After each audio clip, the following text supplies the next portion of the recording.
Well, good morning, friends. So I wanted to share with you a little bit about kind of giving you a little peek at kind of what my little space looks like, where I spend some time in the morning with. I'll either do some journaling or intention setting. If I have longer journaling, I'll generally just move to the dining table behind because that's the best writing surface, and I can have all my pens and all of that other stuff just spread all over the place. But my little space here, so I have this bookshelf and then this great window, and here I'll even give you a little turn this around so you can see. Hi, Lauren. So I'm gonna flip this around. Okay, so my little space. So this is, I just got this little witchy hat, which is really adorable. And I was just setting it here because I wanted it to get some good energy on it, but it's not going to live here permanently. But I have a bunch of my books, reference books and things here. My jar of water, which is empty. So I use water. So that water gets put in my plants. I'll show you the plants in a moment. I have this funny little thing I picked up at Michael's last year, my lovely piece of antique asoute, which right now is an adornment for my window because I felt so bad for it just being in the closet, not being used. So just a little storage thing here. And then all these things I've it's you accumulate stuff over the years. And so I have I got some little bottles that are chips of stones. I got those on clearance, I think at Michael's last year. So I use those in different little spell jars and gifts for people. Some of my oils. I have been a collector of rocks and various natural things for as long as I can remember. So things I'll have gone to a beach. At this point, I'm not even sure where this one exactly came from, but probably Northern California beach. So, we go to Monterey and Carmel quite a bit, so it's probably from there. A piece of this sandy stone that I brought back from the Dead Sea. It had a piece of the salt on it, but now that lives in here because it came off when we were transporting. But I just thought this really, So I have some of from that adventure. I've got redwood tree bark. It's kind of hard to see in here. Oh, there we go. Ta-da! I've made my own some black salt, which has got ashes and ground up salt and ground up herb, blackened herbs. I was trying to think fried, but that's not the word I was looking for. I've got doing an oil infusion with a dandelion thing, so I'll be making a dandelion salve at some point.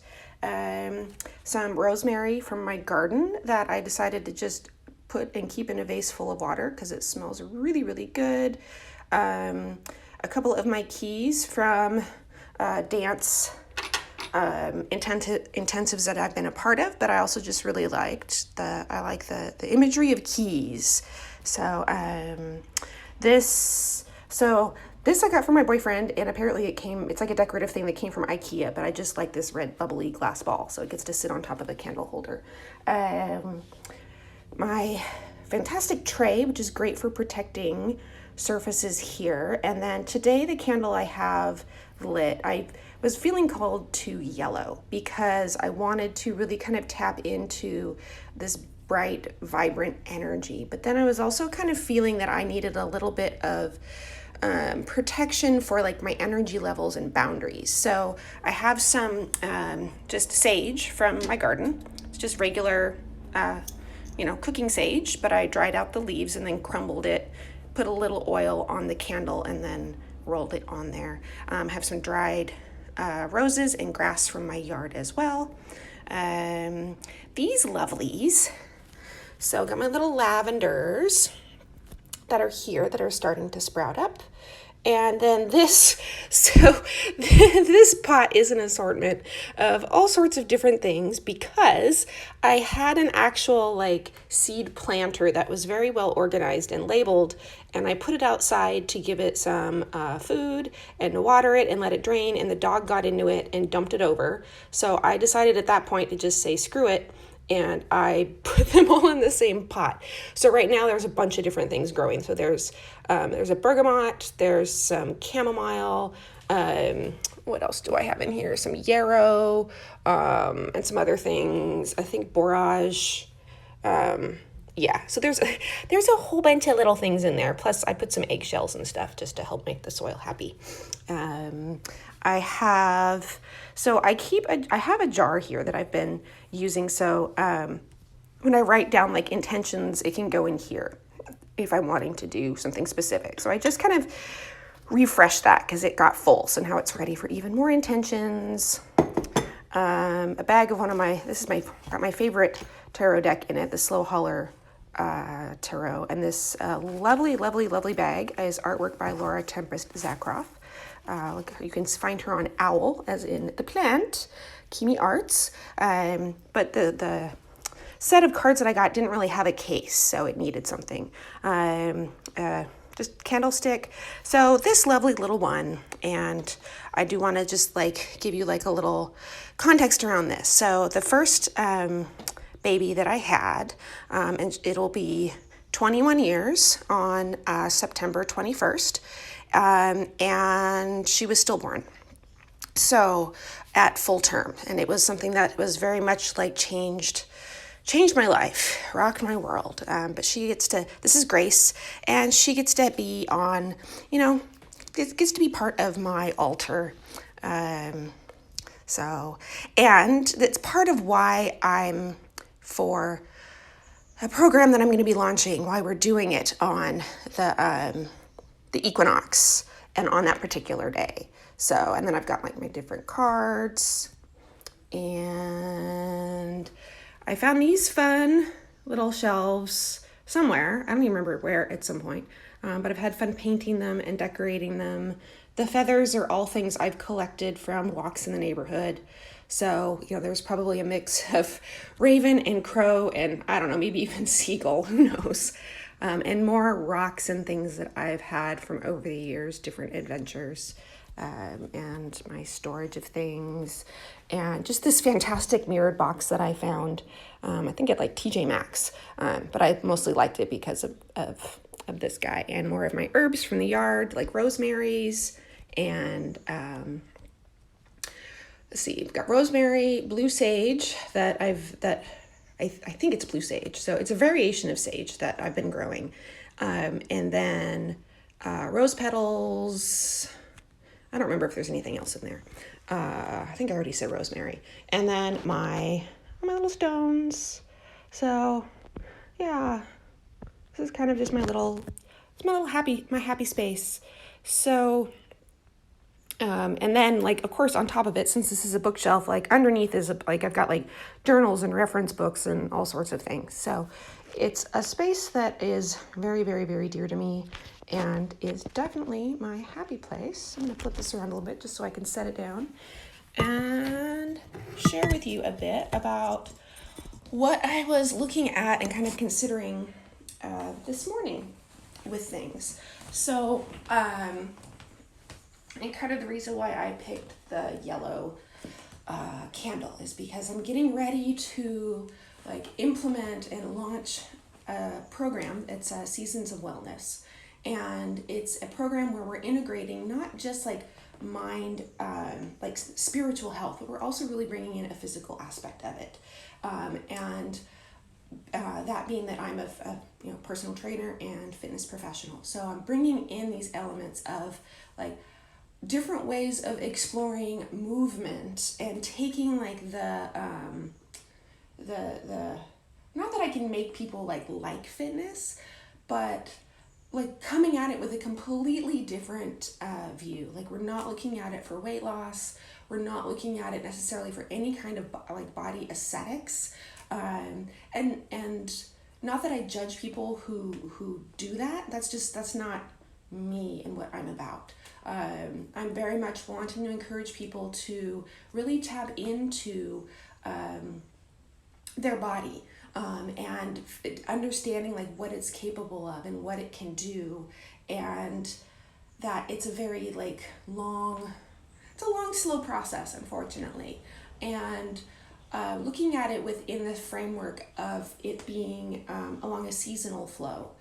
So rather than like trying to like go super, super crazy hard in the wintertime, because we're trying to get ready for summer body, is that like looking at like our relationship with winter and that potential for restorative energy right now is like really like screwy. But we start with autumn because I want to be coming in while we have like all of this energy from summertime. There's sunshine, it's been warm. We might be kind of feeling a little more we've been kind of doing stuff and feeling good.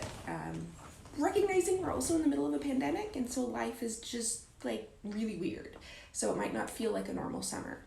But we're starting off with a lot of these really core foundational aspects. So like developing gratitude practice, understanding, like starting to really, and not just journaling, but like gratitude while we're moving.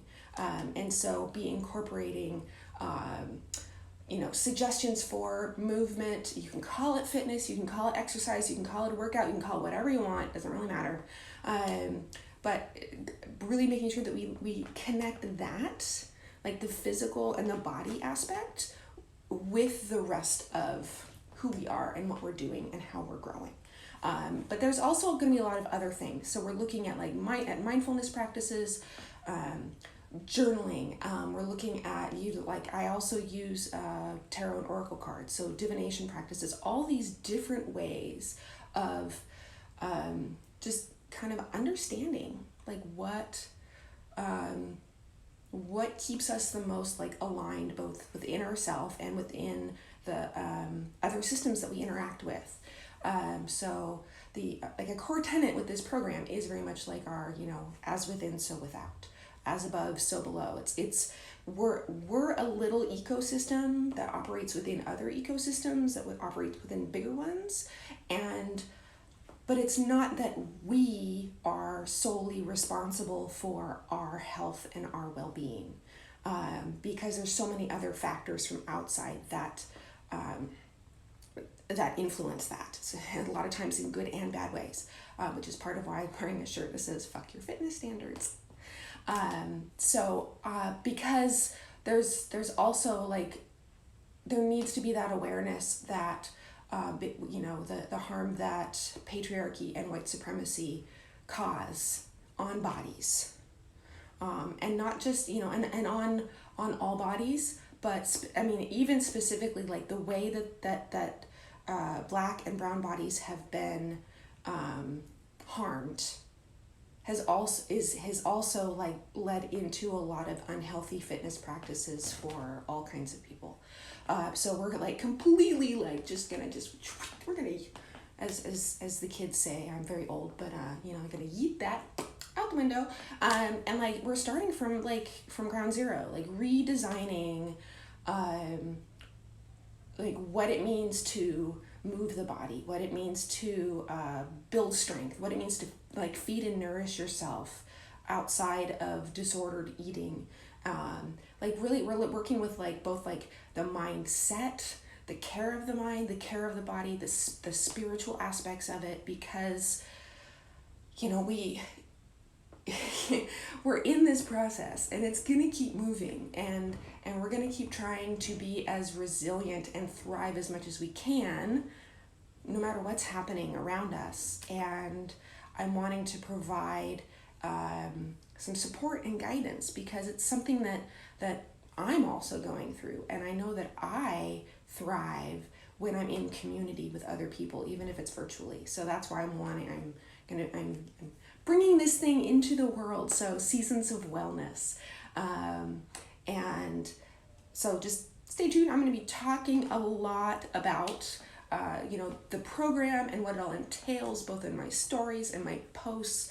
But I also want to say, if you're interested in getting kind of a little preview of what this is going to look like. So on Facebook, I have a group called Radical Thriving, and you can also, I have a link in my little thing in my profile here, but if you just look up Radical Thriving for groups, you can join us, because the end of August I'm doing a 5-day like sampler of the different seasons, the different types of like exercises and things that we're going to be working with. And it's like, it feels weird to do it in such a short little amount, because we're looking at a year-long thing, but I want you to kind of get a taste for what the options are. So it's very like, it's not a like, I tell you what to do and you do it. There's going to be like, there's a buffet of options and you get of doing these things. So yeah, that's it. I got a little distracted because my camera, even though I'm doing video, just went to sleep because technology. But yeah, so join Radical Thriving on Facebook. We post in there. There's like daily prompts and questions and things going on. There's stuff in the files in there that I have probably forgotten about. That's like a treasure trove. I think there's like sample workouts and like journaling guides, and there's also like I've had this group running for a couple of years, and it's kind of evolved. It's evolved a bit, but there's still a lot of these core things that are still present. So like if you go in there, like dig in through like there's like the files, do a search, and you can like, I mean there's posts in there that are like amazing recipes because I love food. There's like I said, there's sample workouts, there's tutorial videos for a variety of different movements. On Monday at noon, I do a movement magic session that's live, and Wednesday at 5:30, I do another one. So you can suggest something. If you're like, my shoulder hurts, let's do something that helps that feel better. Then I will try to do something for that. Anyhow, yeah, that's for Monday. And I really, really thank you for joining. And if this is something where you're like, yes, I'm like super into this, I'm super interested, like let me know. You can make a comment, you can interact with this video in some way, and then I can check in and kind of see like what your interest level is, and we can talk a little bit about your goals and what you're looking for and see if it's a good fit. So yeah. So, and if you're joining a little bit late, hi, Candle Meets Cauldron. You can watch, I think once I get all this uploaded, it'll be like a IGTV video, but it's, I'm also going to add captions. So I'm also talking about a program that I'm launching, but I also gave a tour of my like devotional space, my altar space with all of my wonderful, inspiring things that I love to use. And a little later this week, when it's cooler, right now it's been crazy hot and my studio does not have air conditioning. You'll get a tour also of my fitness space, which I'm excited about. So yeah, hi, I hope you're doing really well this morning. Thank you for joining. Yeah. Like I said, if you, poke around, watch the video, join the Radical Thriving group on Facebook, because that's where like first like announcements, members of that group will, I almost always give program discounts for a variety of things. So that's the place to be. And I'm really looking forward to sharing a lot of this information with you. And if you're interested, so this amazing tank top, if you're not already following Decolonizing Fitness and Ilya Parker, I highly recommend that you do that. They have a Patreon. They share really great content just even here on Instagram. They've been giving a lot of webinars about like anti-racism work within the fitness industry. It's very body positive. It's very queer positive. It's very fat positive. It's very just, I love, and I feel so heartened that there are people like that are really championing for all bodies, moving in the ways that they can, and I want to do everything I can to support them. So I bought one of their tank tops because I love it, and it makes me feel very strong and empowered. And even though I'm not usually used to wearing crop tops, so get to show off a little bit of my nice soft fluffy belly. So yay. All right, well, have a wonderful Monday, and I will chat with you later. Thank you for joining.